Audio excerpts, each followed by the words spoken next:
Hello, my name is Andre V, and I'm the founder of Parcel Central. And today with me here is Peter Ronde. How, Peter? How are you doing? I'm good. And how about yourself? I'm So, fine. Um, Finally, spring or early summer has reached yeah, us also, and then we had uh, on the 30 degrees, nice weather. So I'm in a pretty good mood. yeah, we've had very good days as well. Today is raining, but that's okay because we've had a lot of fun the last 2 weeks. So it's quite good. Yeah. So So hopefully we'll have a nice summer. today. Yeah, hopefully it's not ending. Hopefully those are not the final summer days we are having. So we agreed today to talk about parcel lockers.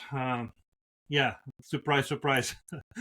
But in a sense that the next week there is going to be in Amsterdam the Deliver Europe event, and in 6 months' time there is going to be the biggest expo, Post and Parcel Expo, and we thought that we will let's do an update on where the parcel locker industry is today, where are the challenges, where are the problems, and let's see where it goes. So, what's your opening statement? Where are we in our parcel locker industry right now? So I think last year was a tough year for a lot of companies, right? There was not that many big projects. Uh, there's also a lot of new companies in the market. So I think it was a tough year, 2023. And I think 24 has also been in at least in the first month has been a little tough for because we don't see that many new big projects. There are not that many new announcements on, you can say, big pilots or big tenders. There are some tenders, of course, in the market, but there are not that many big ones. But I still think there is a lot of room for more out-of-home solutions because we also see in some of the statistics that are being announced this month and last month, where you can actually see that a lot of customers are changing their behavior from door to door to out of home in a lot of countries. So I still think there is it's big potential in the market, and also I think what we also start to see is new demands. Right, there's a lot of new players in the e-commerce market as well. There are some, bigger items, a lot of first mile, reusable packing material that has to go backwards and so. So there's a lot of new services that needs to be adjusted. So I think there's a lot of potential in the market, I would say. Yeah. So, but let's talk now about parcel lockers and the situation of the manufacturing lockers.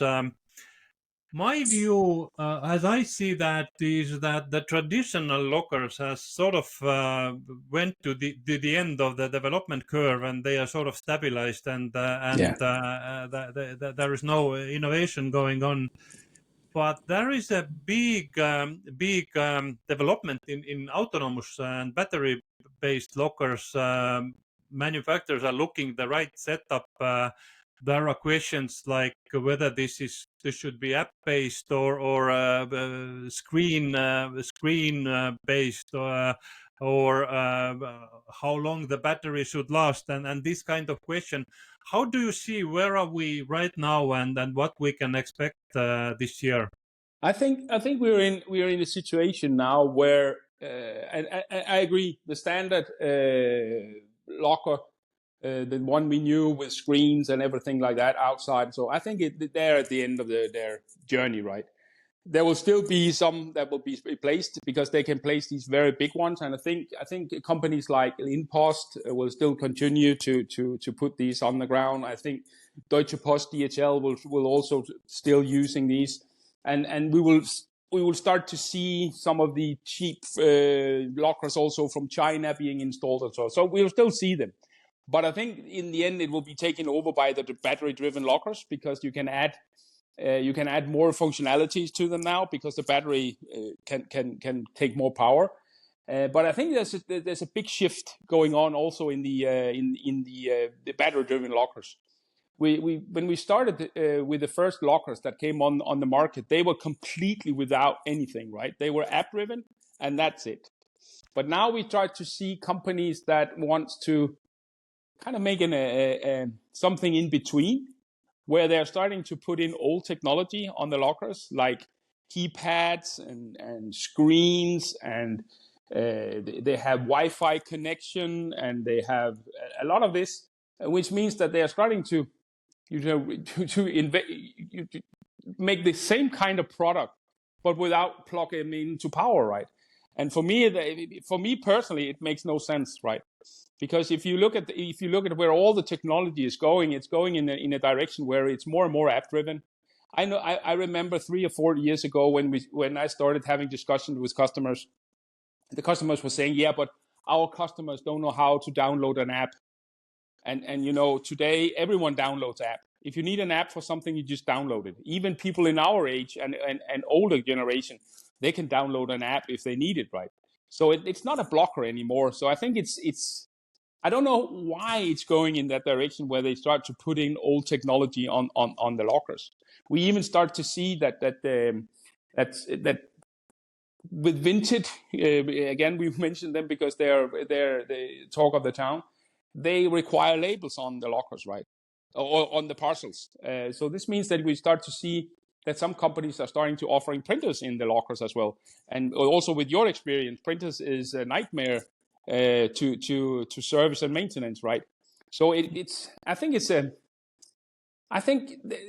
the industry haven't found a standard for these new battery-driven lockers so far. They haven't really found the advantage of them so far, but they will hopefully.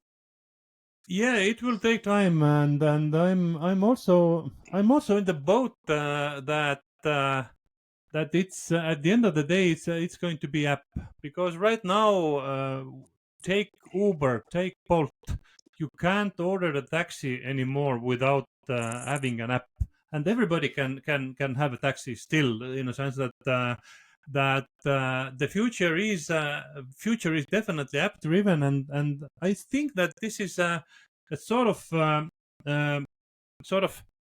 I wouldn't say coveredness, but sort of the carriers would like to make it very safe that every single person could use in every single use case the locker.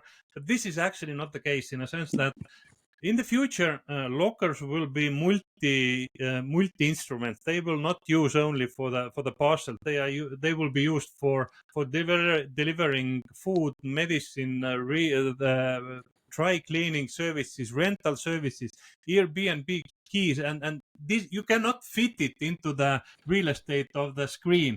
You have to have it somewhere else, whether in your computer or in your phone. And at the end of the day, we are going there. I think this is sort of period we have to survive, that carriers demand those peripherals into the lockers, but this is not sustainable. I don't think so. No, and I think also you have a very good point here, because it's not for everyone, right? Because that's the same with the discussion that there is, and what is the best? Is it door-to-door delivery, which is the best solution? Is it Pudo or parcel shop delivery, or is it parcel lockers, or is it local residential parcel lockers, right? But I think it should be a combination of all these, right? And the companies that are actually can offer this kind of combination, they will win in the long run, because they need to offer everything, right? Because if you only have one kind of service, then of course you will have some customers which will not have the opportunity to use this. But I think it's okay if you have people who refuses to have a smartphone. Well, you cannot have a parcel delivered from X company, right? Because it has to go to an app-driven solution, or you have to have someone to pick it up for you, right? And that's just, and I think that's okay, because it's a minimum of people.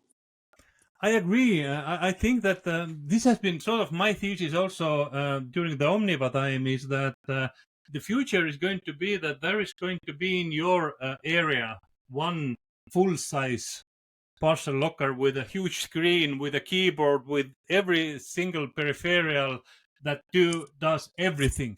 And then closer to the proximity of the customer's home, there are going to be smaller and sort of dumber lockers, but they are mentioned to be only for retrieving and getting parcel in and out. And let's say, I think that the carriers should understand that let's diversify. There should Yeah. be different use cases for different lockers, and make make the system works in a way that everybody will be served, but with some additional distances. Yeah. And a good example is, gas stations, right?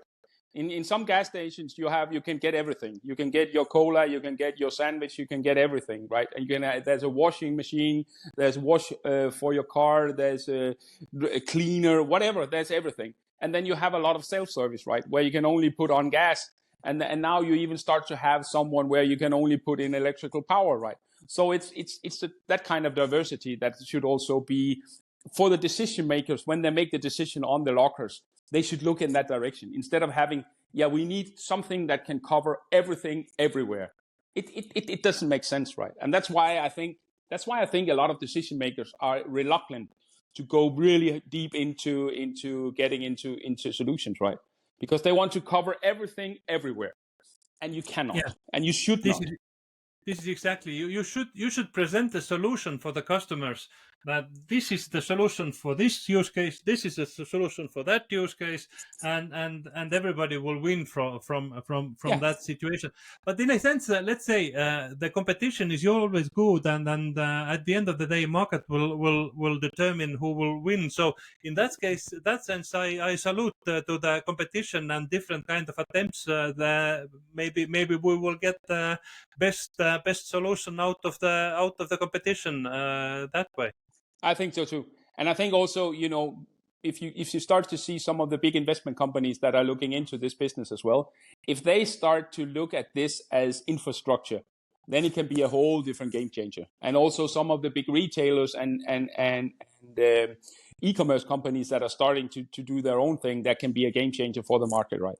So I think I think I'm very positive on parcel locker behavior, you can say, because it will. I still think it's very under. There could be a lot more lockers in Europe, but I think it's a matter of having, of course, the right prices, but also the decision makers to be have a little more courage, because if you see the networks that are established, they are very popular and they are very successful, right? So let's say, but for the manufacturers, still the message is that you have to make wise decisions, in a sense that this year and the next year is very important for you. What sort of path you will choose, and you have to make a wise decision.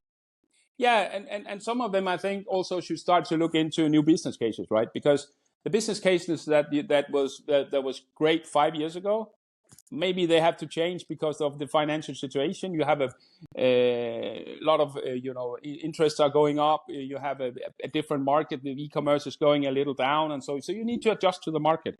So you need to find new business cases and maybe some new services and new things where you can offer new kind of services to the customers, right?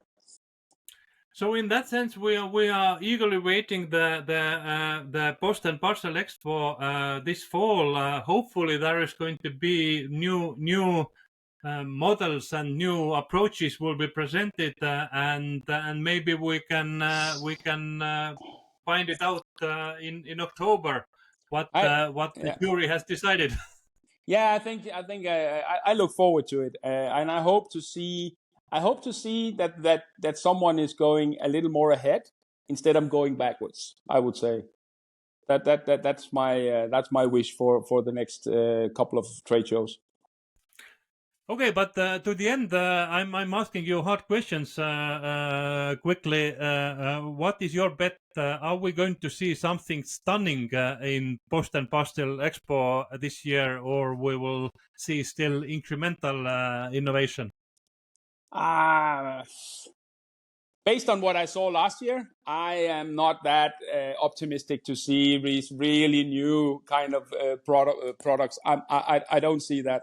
But I hope to see some with new, at least a new view on their business models, and also some maybe some new functionalities on the lockers, and just to be one thing, there's been a lot of talk about battery lifetime of batteries. For me, it doesn't make sense, right? It's not about how long the batteries can last. It's more like how easy is it to recharge them, and how easy is it to replace them, and what's the cost for that. So that can be an example. So instead of going in that direction, I would rather see some new business models. I would prefer to see that, where we'll see maybe some joint ventures and things like that. That could be interesting to see.